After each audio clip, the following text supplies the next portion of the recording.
All right. Hi, everyone. I'm pretty sure everyone who's read the title and seen the image in this video can already tell that Tulsi Gabbard has reached her 65,000 individual donor contributions. So I'm just going to wait just for a few more minutes to share this information. I think it's very important that we really have an open discussion about Tulsi Gabbard and what has happened so far with this election. Um, so Number one, Heartland's Media. We've been covering at least the beginning aspects of this 2020 presidential election cycle, most notably with the Democratic primary election cycle. So there's a whole wide array of Democratic candidates that are in this race. And anyone who's watching Heartland's Media knows that we are more in particular with the progressive candidates such as Bernie Sanders, Andrew Yang, and yes, Tulsi Gabbard, who we've talked about a lot on this show. So, Tulsi Gabbard entering into this race before Bernie Sanders was automatically attacked by the corporate media establishment, by CNN, MSNBC, the New York Times, Vanity Fair, and numerous other establishment media articles and outlets that were just really portraying a horrible picture about who Tulsi Gabbard is. They were smearing her on statements and past statements that were really taken out of context because the establishment media, for all intents and purposes, seems to be really afraid of who Tulsi Gabbard is and what she represents. She has really challenged the military-industrial complex. She's called out the neoliberal establishment that is crippling our democracy. She's called out money in politics. And she has really stood up to defend average Americans. She is a veteran and is really on point in regards to what issues are impacting a lot of Americans. Because right now, times are tough, and at least one Democratic candidate, well, there's a few Democratic candidates, especially trying to get the office of presidency, that are really calling out that there needs to be reform, there must be change, and Tulsi Gabbard is one of them. So, fantastic news.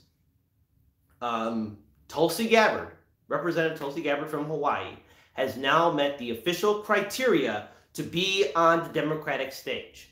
So what does this mean? Now that she's met the criteria, she is another progressive voice that really can help Bernie Sanders when the Democratic debates start. Now he has another voice. Now he has another ally. And what do I mean by this? Well, first and foremost, Tulsi Gabbard stepped down as second in command of the DNC because she saw that the Democratic establishment was working with the Clinton campaign to deny Bernie Sanders the Democratic nomination during the 2016 primary. It took a lot of courage for her to do that. And since then, just like Bernie Sanders, she has been on point calling out the neoliberal establishment, challenging the Trump administration, and challenging the Democratic establishment. Because let's face it, we have a corrupt system where money is speech and corporations are people, all thanks to Citizens United and McCutcheon's decision that was passed by the Supreme Court. Now, Tulsi Gabbard being on this debate stage, she offers a unique perspective that the establishment media is choosing to ignore. What Tulsi Gabbard represents is that she is a veteran who has been overseas in Iraq. She has saw the cost of war. She saw what the military-industrial complex is doing and how it's draining a lot of our resources. The reason why education, the infrastructure, why we don't have single-payer health care, why student debt is a serious issue, why we don't even have free college education is because a lot of the resources are going to the military-industrial complex, and very few elected officials, Democrat and Republican, because there are Republican leaders who have called out the military-industrial complex. There are a few, but it's rare to have elected officials call out the military-industrial complex, to call out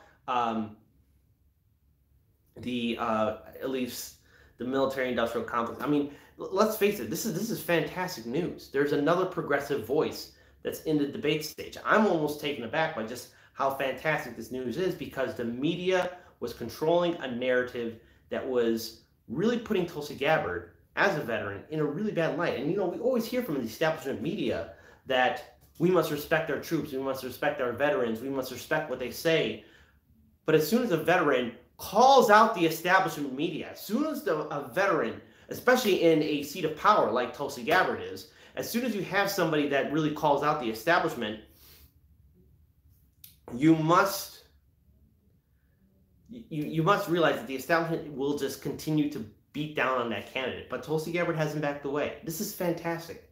I'm impressed that she's able to do this, and more importantly, really be up there as another voice, another perspective. The American people are going to have a chance to hear another progressive, independent voice. I think in the long run, what we need to take away from this is that we can't back down. This requires a huge involvement of all of us to get it actively involved in this 2020 presidential election cycle. This is going to make 2016 look like a pipsqueak because now we have a wide range of choices. And what the Tulsi Gabbard campaign has done is historic. They have met the criteria to be on the debate stage. Now she has to continue. This is what Tulsi Gabbard needs to do as a candidate. She needs to continue to get her name in the media, independent media, and even in the establishment media. She needs to get her name out there, continue talking on the issues, and holding rallies and events to really draw in more supporters, so that she is officially recognized by the media and by the establishment that, hey, here is a candidate that's going to challenge the neoliberal system. Now, what Tulsi Gabbard also represents too, and I think that as a candidate, she represents a change in regards to how foreign policy is done. And since 9/11, the United States has been actively involved in intervening in other countries' affairs. Now, there are dictators and tyrants and horrible world leaders that are out there, but the way the United States has been handling this, especially the war on terror, has been wrong. And the cost of it has been our treasury, our people, our veterans, most importantly, and their families. And in the long run, it damages the image of the United States.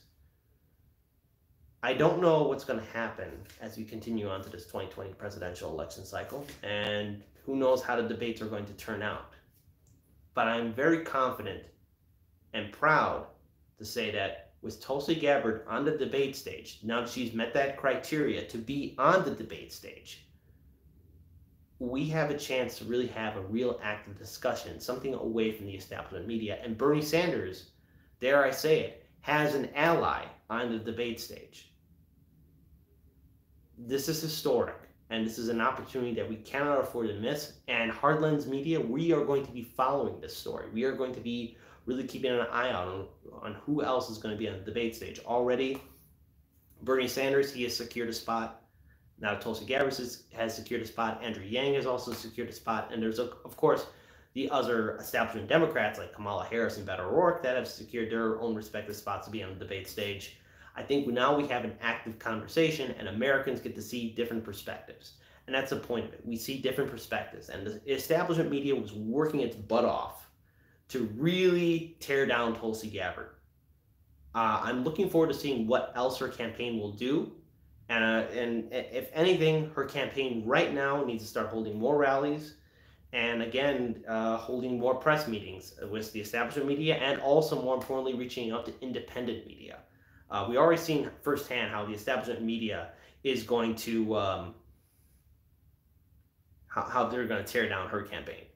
But again, she's going to have to go through the den of lions just to really get her message out there. But I think with the way the media has been tearing her down, people are seeing the truth. Because when Tulsi Gabbard speaks, she's speaking from experience, not only being as a elected legislator in Hawaii, but also as a veteran. And myself being a veteran, I respect what she is saying and how she is really calling out the military-industrial complex. And we need more elected officials to call out the military-industrial complex.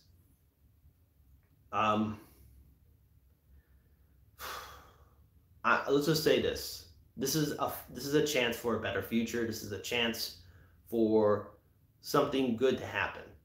And with Tulsi Gabbard on the debate stage, there's a chance for a new perspective to be seen on how this narrative of U.S. foreign policy will be, especially going past 2020, should one of the Democratic nominees defeat President Trump. I know that there has been a lot of talk from a lot of other independent media pundits that Tulsi Gabbard could potentially pull Bernie Sanders to the left in regards to foreign policy.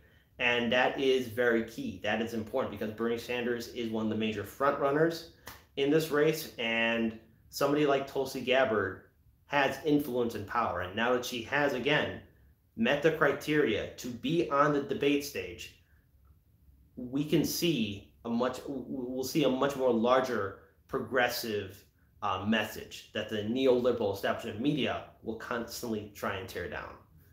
So, other than that, guys, let's just continue to, really keeping an eye on this election cycle.